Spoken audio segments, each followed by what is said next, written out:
Controlling access to resources is a staple of any secure system, so we got to go over that, and that's starting right now. You're watching IT Pro TV.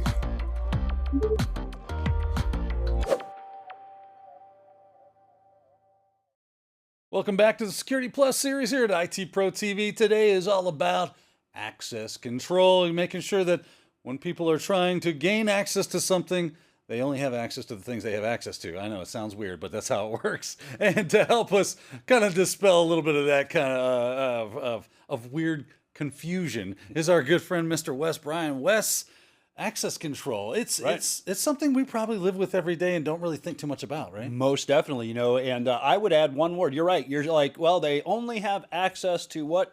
I'm gonna add one word that they're supposed to have access to. Absolutely. So you're right. We've been talking a lot about identity and establishing, hey, what is an identity? We've talked about authorization. We've talked about, well, actually authentication and then authorization. Now, remember, authorization is about determining what you should be able to do. Well, that determines what you should be able to do, but how do we actually control what it is that you should or should not be able to access, or rights, if you will, something that you should be able to do maybe to a system, right? So it's not just about accessing those resources, but what kind of things can you do, again, within your systems as well, like an operating system, right? Can you change the system time? Well, you'd say, well, what's the big deal about system time? Well, you've maybe seen our episode on authentication protocols. We talked about Kerberos. Changing the system time is a system-wide privilege. It affects the system so much that it might cause things like Kerberos authentication to fail, right? So that's something that maybe only certain users should have access to. So we're going to talk a little bit about that. And there are some different methods, schemes as CompTIA calls them. You can call them methods. You can call them access control technologies, techniques. Don't worry about that jargon, right? These are different models, if you will, for the way we control access to resources. So why would we do this? Well, I've kind of already let the cat out of the bag here, controlling access to resources, but it's really about minimizing risk. Now, what's the risk, right? Remember, confidentiality, integrity, and availability are those pillars of security that we've really been stressing, and you really should have that in your mindset. One of our security gurus here says the culture of security, right? So you have to have that mindset, that confidential, right? The reason we have access control is because we want things that should only be accessed by authorized users to stay that way. Integrity. We don't want somebody that shouldn't have access, and it can be an internal user. Remember, it doesn't have to be a hacker. It could be unintentional. People have great intentions, but sometimes those outcomes aren't that great. Maybe modifying a file that they shouldn't even have had access to in the beginning. So it's really about confidentiality and the integrity as well. So we've seen all of this before. If you're following along sequentially, you know what we've talked about here. We're talking about authentication.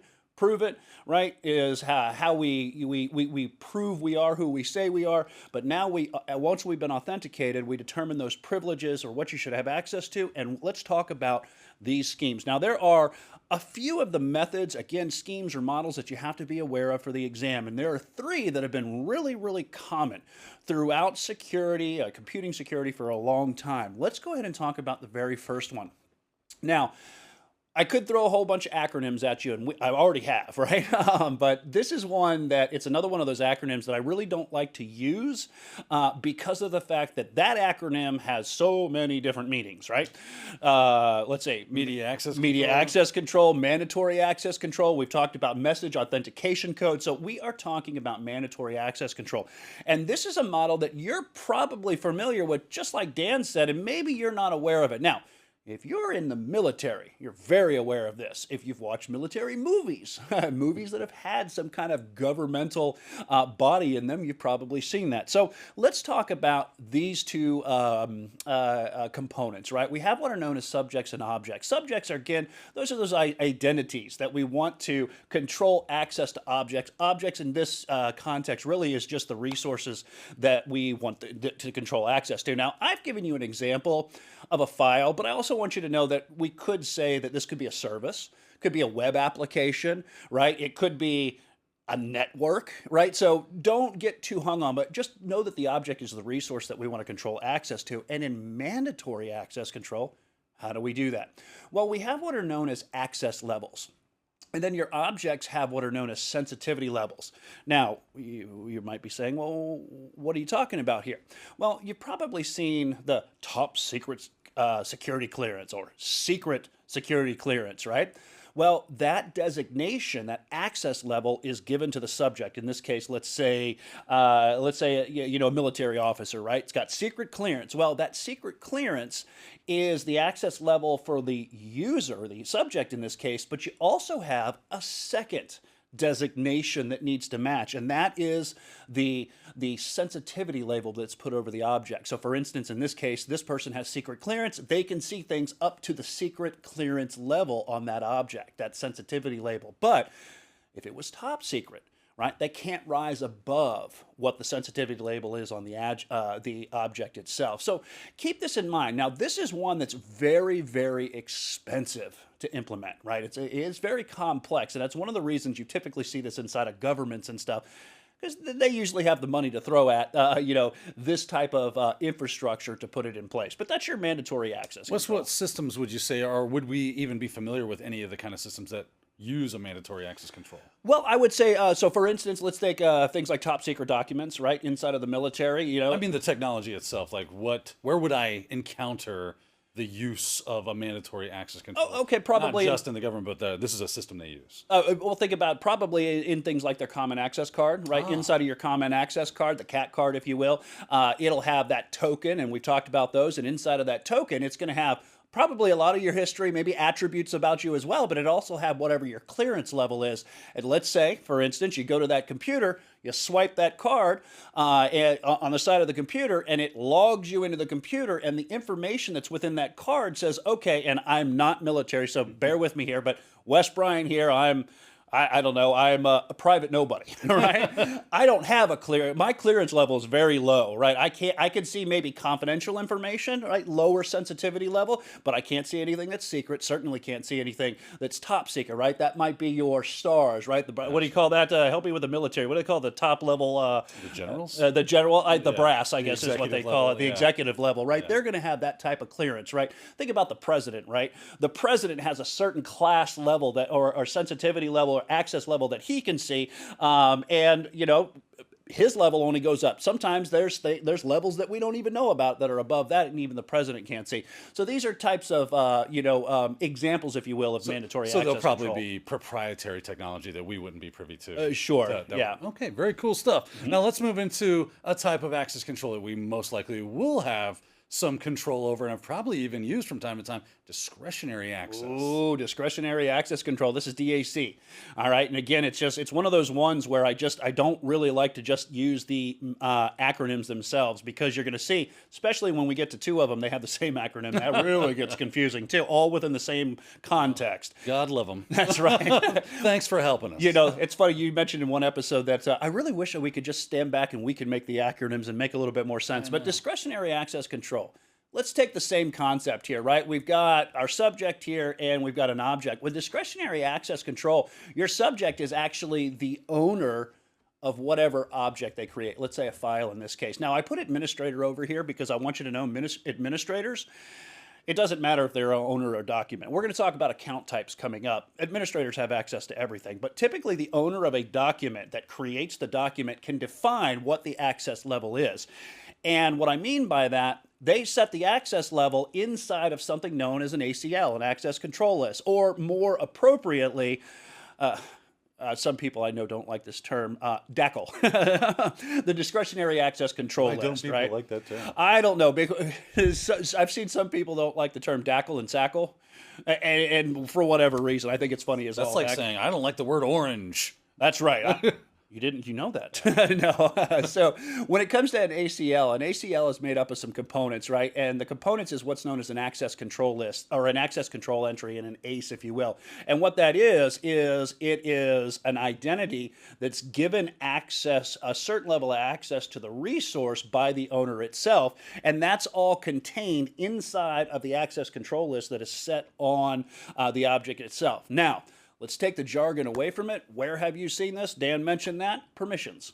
Permissions are an example, and more specifically, let's talk about things like Windows permissions, NTFS permissions, or even share permissions, right? If I create a document and let's say Dan and I are on the same team, I want Dan to have maybe a certain level of access. Maybe I don't want him to be able to change the permissions. Maybe I don't want him to be able to take over ownership of the document. So I say, you know what, Dan, I need your collaboration on this. So I give him a modify level permission, right? I want him to be able to manipulate the document.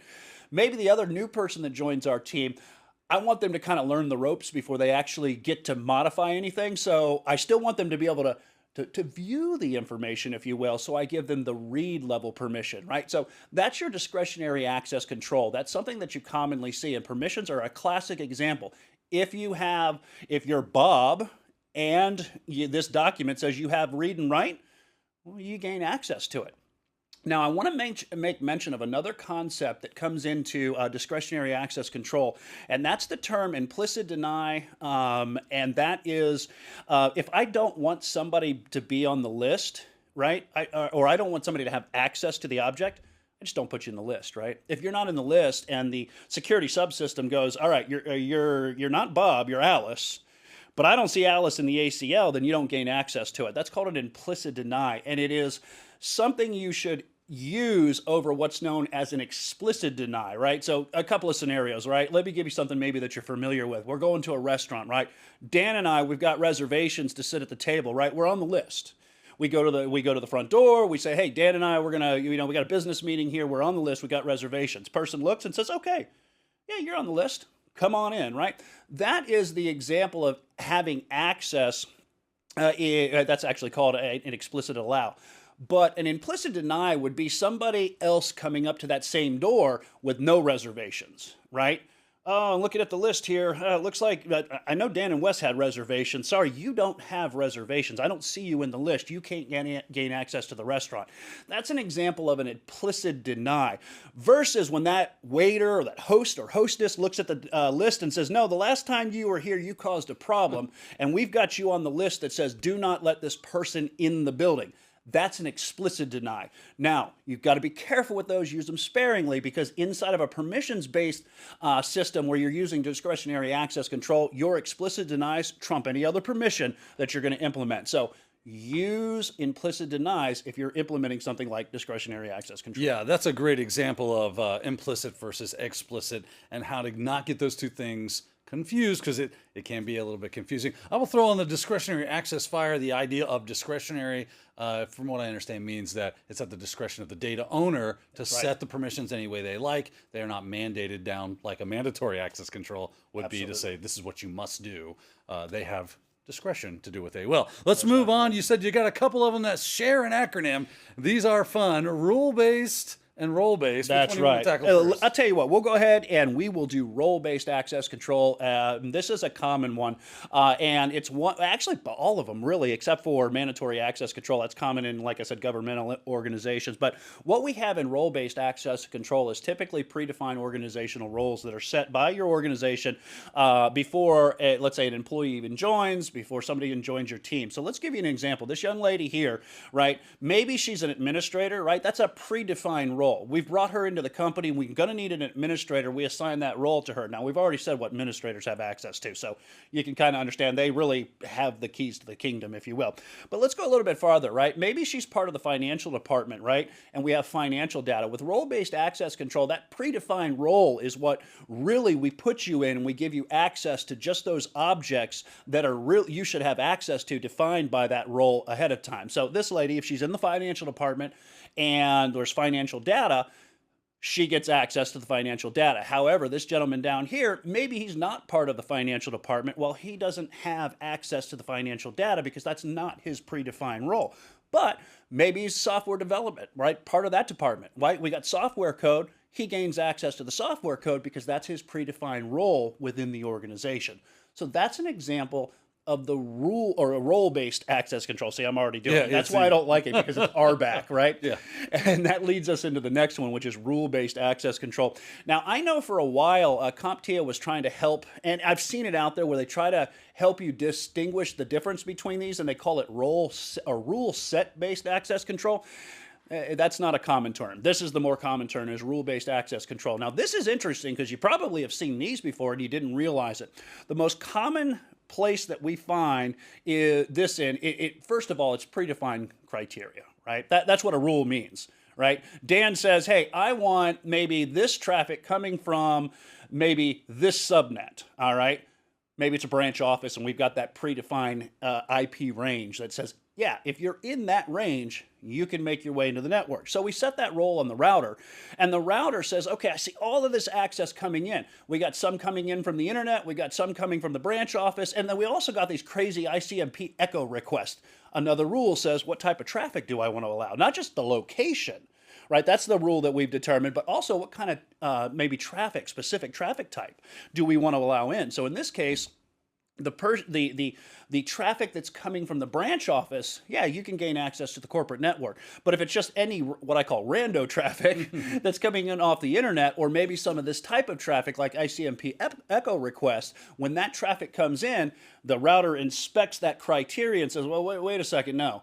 All right, jargon aside, we don't want to allow people to ping us and receive a ping back, so we drop that traffic and we don't allow it to come through. So that is your rule-based access control. And don't get those acronyms confused there. CompTIA is not going to do that to where they're going to say, which of the RBACs is this? Yeah. They're gonna say, okay, give you more of a situation like a firewall. Firewall is another classic example of where you use rule-based access control, where it says, and here's where, and by the way, there's where that implicit deny comes in too. By default, all firewalls, basically any traffic that isn't explicitly allowed on the reservation list is automatically dropped. The implicit deny, that's how firewalls work.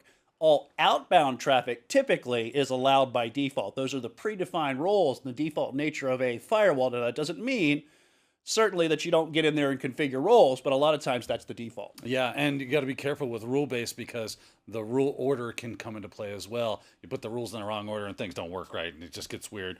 Take his ICMP versus the gateway. If I say all traffic from this network is allowed, and then you also have ICMP is not allowed, if I put those in the wrong order, even if it comes from that network, it'll still be disallowed. There's your problem, right? So be careful with those. Let's move on, though, to attribute-based. This is kind of a new one on me because I don't really see this too much in the past. At least I haven't. So sure. Explain the attribute-based access control. Sure. So attribute-based access control, that we're going to talk about a couple of them here, a couple of ones that are it can be a little bit tricky, but attribute-based access control allows us to expand on just the basic prior models that really don't allow a lot of extra flexibility, right? You're basing it on an identity and discretionary access control, right? And the permissions that are given to the person over the object. Mandatory access control, remember you have two designations, the subject and the object. Rule-based access control, you have this predefined criteria. This is a little bit different because now we can do things on give access based on things like the user attributes, right? What is your name, right? If you've ever been in Active Directory and you've right-clicked on a user and you've chosen the properties of the user and you see all that extra information that you could fill out about the user, well, you can gain access to this resource if you're in this building. If you're sitting at this desk, and what I mean by that, you're sitting at your work desk, you can gain access to it, but if you're on the public kiosk, I don't care if your user identity still says you're an authorized user, you're not in the right location. That could lead us to risk. We want to minimize that risk, so because you're at that public kiosk, I don't care what your identity is. Your location is telling me that you shouldn't have access to it. Could be something like a time zone. The resource attributes too. What's the name? What's the extension type, right? You don't have access to executables. Why? Well, we don't want to download executables, right? So you could do the modification time as well. Maybe you've got some kind of collaborative work, right? And a lot of times with collaborative software working with files, the last modification is the one that pretty much overwrites the whole file.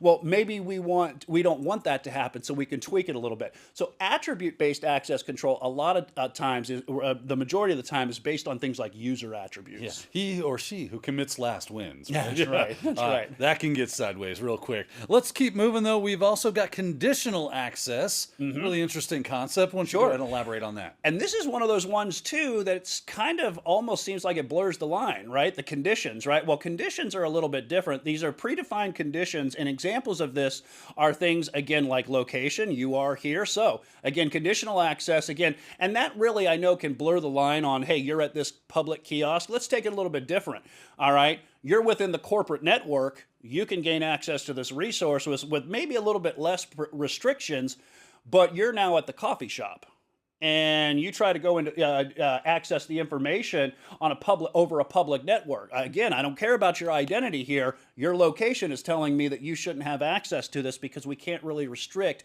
and really protect that information when it's on the other side of our internal LAN. Other things too, maybe it's an operating system, right? Now you might say, well, wait a second, why would I want to just base conditional access on an operating system? How does that work? Well, a lot of times you have things like Windows machines, you have, for instance, Macs and stuff, but there are so many different distributions of Linux, right? Maybe it's an untrusted Linux distro, right? There's so many of them out there, and a lot of them are, some of them are sometimes bleeding edge, and and then unfortunately, what ends up happening is you bring this operating system to work that's not secured, vetted, and pre-approved, and you could expose yourself to things like data loss, right? Theft, if you will. And again, just open yourself to a bunch of vulnerability. Other things too, like for instance, what device are you accessing this from? If you're on a computer, I don't mind you accessing it, but if you're on a tablet or you're on your phone, I don't want you bringing that information or having access to those resources. Other things too as well, IP address and subnets as well. Where are you located? So again, some of these could end up controlling access based on these type of examples. All right. Well, I know we're running a little bit low on time, but could you briefly just touch on the idea of privileged access management? Sure. So privilege access management, this is basically a way to control and monitor access. For instance, like users with high-level permissions, we want to know who are the administrators on our network, and did an administrator create one of these backdoor type accounts, and now we're accessing it through a backdoor account. From the perspective of a system, that's an administrator accessing it. Should they have access? Should they not have access? Who created the account? How were those permissions used? Right? Did an administrator not only have access to something, but did they give them another employee full control over something that they shouldn't have access to? Comprehensive auditing as well, internal user activity as well as things like external vendor activity. We always want to be able to monitor that, and this helps us to restrict access within any kind of existing organization, and it helps us to isolate the use of privileged accounts, and if they are being used, how are they being used, right? And that helps to mitigate, the vulnerabilities, if you will, unauthorized privilege access, things like pass the ticket attacks, if you will, things like spear phishing. We've already talked about Kerberos compromises, the golden ticket that Dan mentioned, and a variety of other attacks. Just to kind of round this out, I want to give you a few solutions that I want you to Google, and these are PAM solutions, Privilege Access Management solutions, that you can look up and research. I also have the links inside of our show notes that you can go directly to these websites. Again, you don't have to, remember, CompTIA is vendor neutral, but these will give you a good grasp of what you're actually seeing. If you want to say, how do I implement a PAM solution? Microsoft has their PAM solutions as well to help you basically do the same thing for your Active Directory environments as well. Know some of these things for the exam so that when you sit it and they ask you questions, you'll be doing well. All right. Well, there's plenty of access management solutions for us to work through. We looked at mandatory access, discretionary access. Don't forget rule and role-based access. There's attribute access. Oh my goodness, it never ends. PAM. A lot of fun stuff there. So there's a lot for us to understand when it comes to access control. So make sure you got that squared away before you sit that exam booth. That being said, we're out of time for this episode, but much more to come in our Security Plus series. So we look forward to seeing you then. Until then, everybody, have a great day. Thank you for watching IT Pro TV.